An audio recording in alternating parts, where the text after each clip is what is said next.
Welcome to the Uncle's channel. Thanks for watching today, and let's continue our journey to finish every single Game Boy and Game Boy Color game. Today, focus on a game called Dragon Ball Z Legendary Super Warriors for the Game Boy Color. That's basically an action RPG card game. I was going to try to sum it up in a concise definition there. Truth be told, I've never played a game exactly like this.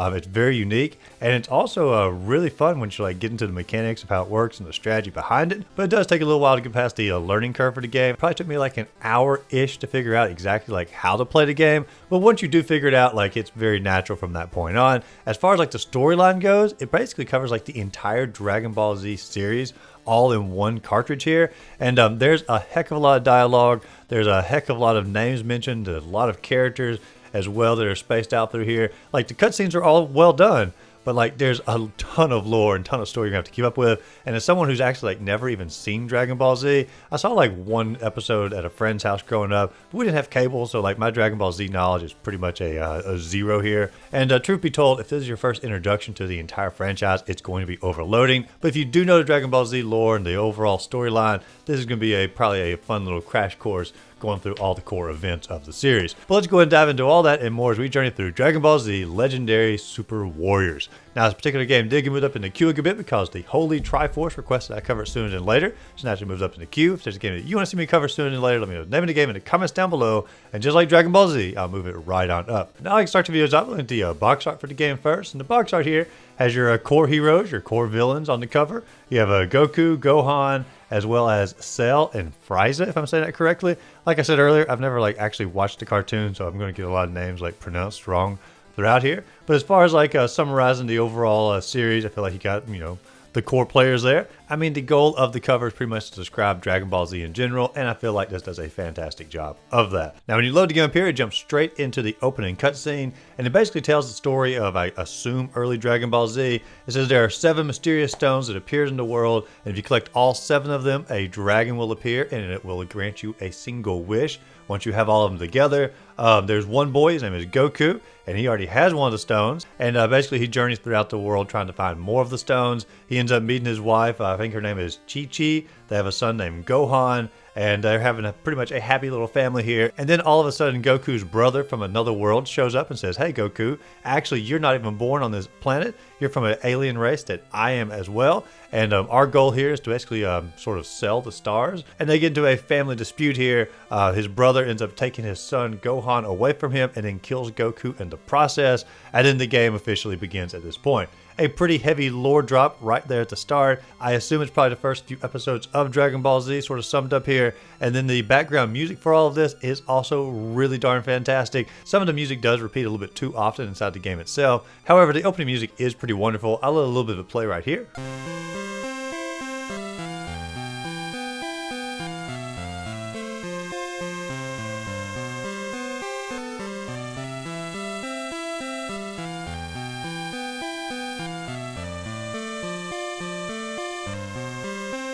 Just really great opening storytelling music. Now, when you begin the actual game here, there are 30 chapters inside the game, and inside those 30 chapters, there are going to be, I think, 35 fights is what I have calculated on my little notepad here. But the first one here is going to focus on Gohan trying to find some more of the Dragon Balls in order to summon the dragon in order to get his wish to resurrect his father, Goku. Now, a lot of this is described in the dialogue between you and Piccolo here, who's your trainer of sorts. And then it does sort of transfer over to an overhead scene here. And the overhead scenes, or the overhead portion of the game, feels like sort of a wasted opportunity, thrown in there sort of at the end, because there's not a lot to do in the overhead world part. You sort of journey around a very, very small area, talk to a few people for extra tips or lore, or maybe a card that's given to you. There's never any missions that you really have to do here.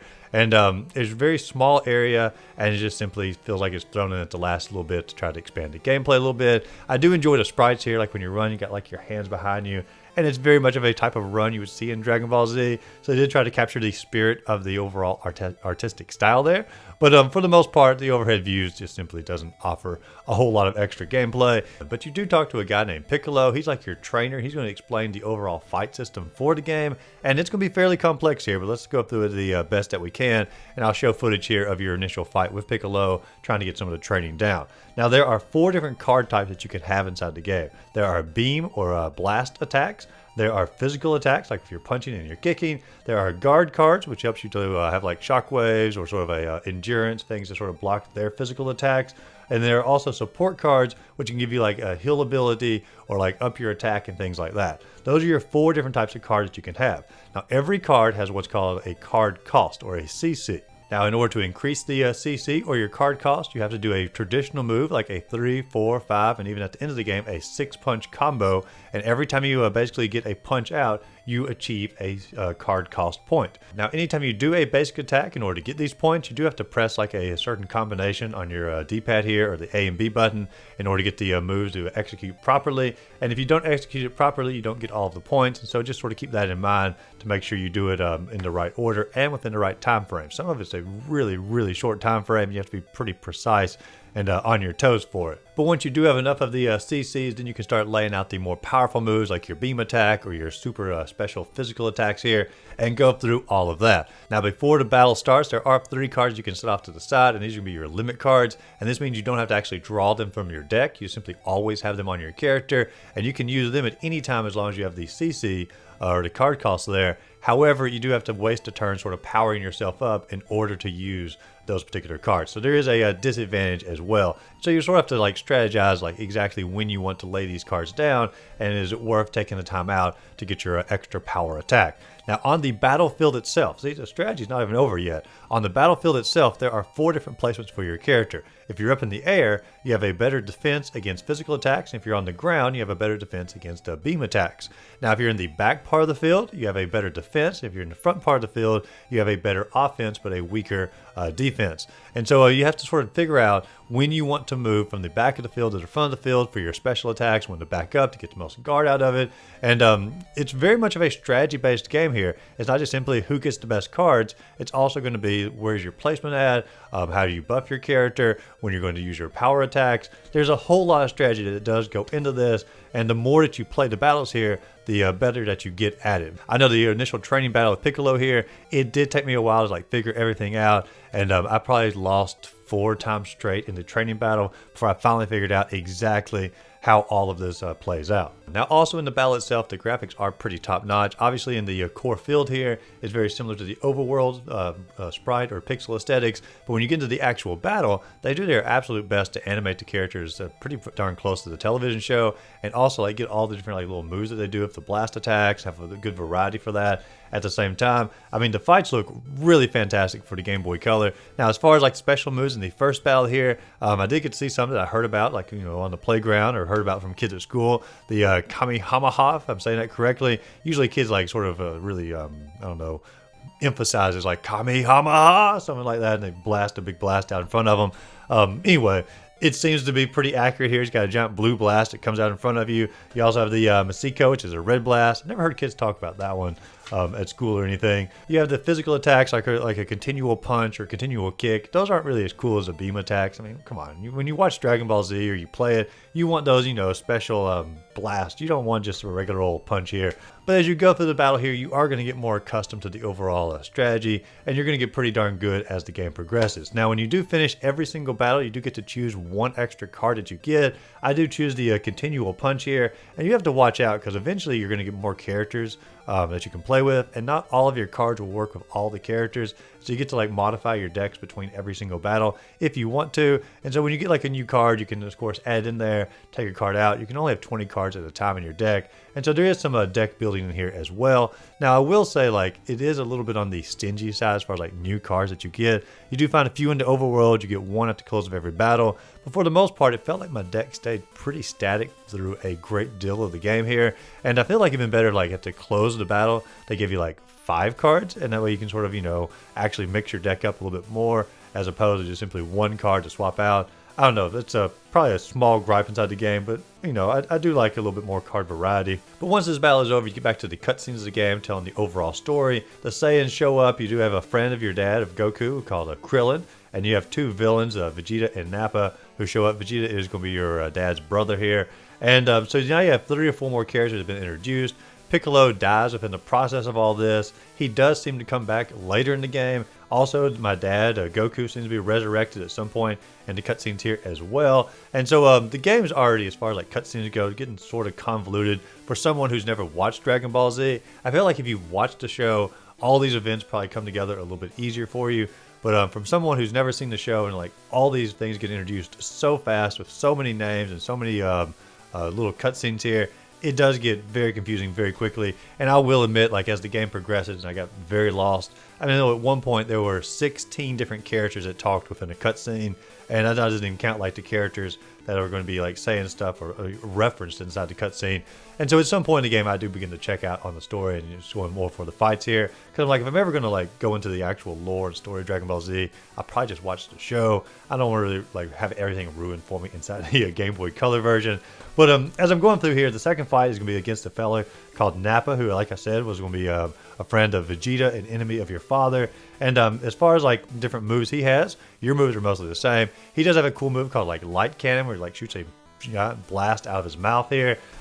Pretty cool. I did get a second Kamehameha as far as like my card after it was over, and I also leveled up in the game. You can level your character up every now and then after a battle, but it's so unoften, and it feels like so I don't know, routine, that they might as well not even include it inside the game. But you do have an option to level up, and every single time I do, I always level up my beam attack, because I figure those are the most powerful attacks inside the game. Now at this point, Goku does show back up, so he has been resurrected. I didn't realize like I collected all of the 7 Dragon Balls to get the dragon to give me the wish for that to happen. That's probably somewhere in the background story. But Goku does show up. Now our next battle is going to be Goku versus Vegeta.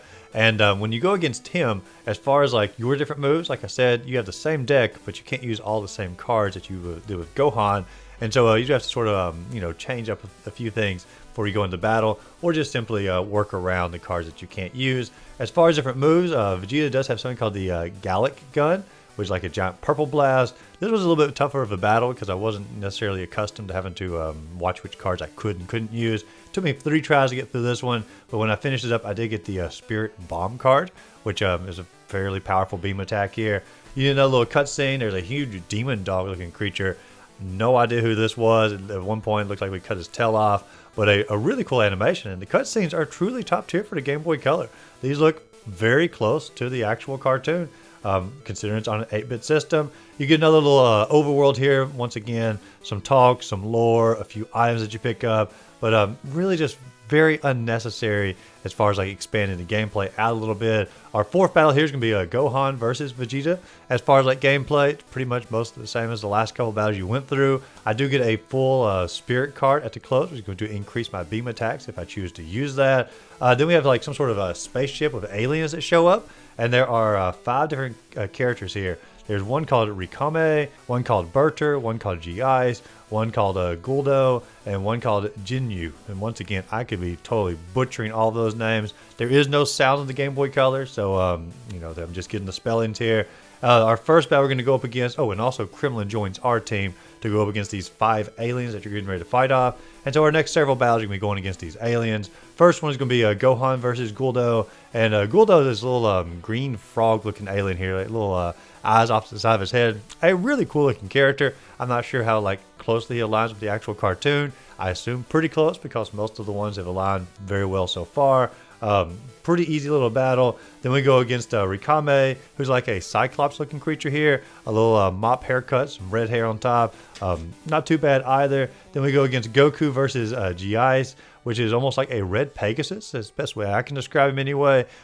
Growing up, or in college, I went to a college called MTSU, and our logo was the Blue Raiders, and it had a Pegasus on there. It was a blue, or a white Pegasus, and a blue background. This looks very similar to that, except it's red. The next one will be Gohan versus Berter. Berter looks like a blue jellyfish Darth Vader looking creature. Once again, all these battles are very similar as far as like how they play out. My cards are almost nearly identical. I don't modify too much. Their moves are also very similar inside the game. Then you have finally get a chance to play as Krillin here, and when you have his battle, you go against a character or a villain called Ginyu. And Ginyu, I think the reason they made you play as Krillin is because Ginyu looks very, very similar as far as like aesthetic wise to Gohan. They put 2 characters that looked exactly the same on the screen. Might get a little bit more on the confusing side, but regardless. And just when you think you've gone through all the aliens, then you have to go through a few more battles again, like Gohan, Krillin, and Gohan again. All 5 to fight against the G-Ice again. I guess she's more like the overall leader of the aliens. And then you have to fight against Frieza, which is a new character here. Almost looks, as far as like the color scheme goes, almost like a character sort of like Mewtwo from Pokemon. Very similar, like, I don't know, rounded aesthetics, and also the white and purple. I don't know, reminded me of Mewtwo. I have no idea if there's any similarities as far as like if Pokemon borrow something from Dragon Ball Z. Maybe, maybe not. You can let me know in the comments down below if you think the same, or if you do know something about the connection between the two franchises. Then you do Goku versus Frieza, and then I guess there was some family dispute because then it's Gohan versus Goku, and then you go through like these android battles. Now the android battles you're going to go through, there's basically just like numbers on here. So Goku is going to be fighting against number 19, which looks like a I don't know, they got like a weird little helmet here, like one little single spike on top. There was a villain in the game I played called Snow Brothers, and they had a little sprite of a character. Looked very similar to this as far as like the one little spike on top of his helmet. Almost like a baby Viking, I guess, to a degree. Then you go against number 20, which is like a old man Russian here, because he got a Russian hat up top. He has a massive beard down below. Not too bad of a battle. Then somehow or another, Piccolo has come back to life here. And so Piccolo is now on your team. You have to fight against Cell. And I really do like the aesthetic of Cell. It's like a Golduck alien looking creature. And just a really terrifying critter here. And so I really do like fighting against Cell. Then you go against number 17. And number 17 I have seen at some point as far as like action figures in stores and whatnot. Or kids at school had him on their shirt. Very straight haired, parted down the middle, ordinary looking fella. Truth be told, I had no idea he was a robot. I thought he was a human based upon how he looked here. But if he's a number here, he's got to be some sort of android robot. Then Gohan versus number 17, or number 16, which is probably the most ordinary looking villain I've seen inside the game. Then number 18 is a blonde haired lady, also fairly normal looking villain. I have trouble believing these are androids or robots because they look so ordinarily human. Then Goku versus Cell, who for some reason or other, Goku has gone blonde hair now. It was some point in the storyline I did not pick up on. Then Goku versus Cell Jr., which is like a smaller version of the same. I'm telling you, like, there's a lot of story here that I have just simply missed out on. And obviously going through the events very, very fast. But as far as like the battles themselves go, they are very similar as far as like your cards not being mixed up a ton. You do get a few different looks from theirs as far as like different beam attacks and such. But for the most part, it's like, do you enjoy the gameplay loop? If you do, you enjoy that strategy, you're going to enjoy the game. If not, it's going to be a little bit of a longer game for you. But after Gohan takes out Cell, then you have an enormous green lizard. Looks like he's about to explode in the cutscenes. I'm trying to pick out some high points here. Then Gohan versus Cell again. Then Gohan versus Goten, which is like the grandchild of Goku. So now we got another generation thrown into the mix. Then we fight as Goten. We fight against a character named Trunks, who looks like Leonardo DiCaprio's haircut from the 90s, except purple here. Then in like the cutscenes, you have this crazy old-looking lady rabbit creature, and remind me a lot of the character in Dark Souls that comes out and like sort of sucks you down into the what is the area called where the Lord Vessel's at. But anyway, I'll put a similarity here, or a side by side. I think she looks similar to this. And then at this point, a devil-looking fella shows up who's called Dabura. And Dabura looks like the ultimate villain here. I mean, look, he looks like Satan. There's no getting around it. You continue on, Goku versus Vegeta. Vegeta versus a character called Buu, B-U-U. And almost like a slimy pink octopus, almost like an earthworm to some degree, or maybe like a pre-developed Patrick from SpongeBob. That's like a primordial form of that. Very odd little fella here. And then you're almost going to fight him exclusively till the end of the game. You fight against Trunk one more time, and then you go against Goten versus Buu, and then you go against Gohan versus Buu. Then you have a Vegito versus Buu. I mean, you're just simply going against the same character over and over and over. Then you have one of the more unique, I guess, overhead views here, overhead levels. It's like you're fighting inside, or you've been absorbed by Buu here. You're going through and you basically rescue all the people that he has absorbed inside of his intestines or inside his overall body. You bust him out of these little sacks and whatnot. A really weird little level here. And then you have the final showdown. It's going to be Goku versus Buu. And it probably took me 3 or 4 tries to take this battle out. So it was one of the harder battles inside the game. But it does make sense. It's the final showdown. They don't want you to end it off too easily here. And at this point, the cutscene says we decided to go back to Earth. We've defeated all the Saiyans here. We can go back to Earth, live our lives peacefully as a happy family. The credits do begin to roll, and we have a nice little scenery in the background as far as, and then some of the core characters appearing on the screen again as a nice little wrap up to the overall game. Now, this game, for the most part, is a really fun game to go through. I know I skipped over a lot of the storyline here. I know I sort of breezed through a lot of the battles, but truth be told, it doesn't change like a whole lot, but the gameplay loop that it has is a lot of fun trying to go through these individual battles. They're like 10 to 15 minutes long each, and you're trying to figure out the best strategy, the best cards to lay down. The animations are very smooth throughout, It's just a lot of fun inside the battles itself, and I've never played a action RPG card game exactly like this, and it's one that's very unique, and I had a really good time going through it. And so for like the gameplay itself, excellent game, excellent graphics, excellent overall loop here. Now as far as like the storyline goes, it was a lot, and for a person who's not like seen a lot of Dragon Ball Z, this is just too much to keep up with. If you're already a fan of Dragon Ball Z, you already know the characters, I feel like it's gonna be a great little quick run through for the series for you, and I think you'll probably enjoy the storyline. But for me personally, it was a little bit too much overload, and so I think if you're a fan of Dragon Ball Z already, I feel like this game is probably gonna be a solid 9 for you, because the gameplay loop is great, the graphics are great, the storyline is great for you. If you're not a fan of Dragon Ball Z, or you just simply aren't exposed to it like I was, it's still a really great game. I'd probably give it a 8 out of 10.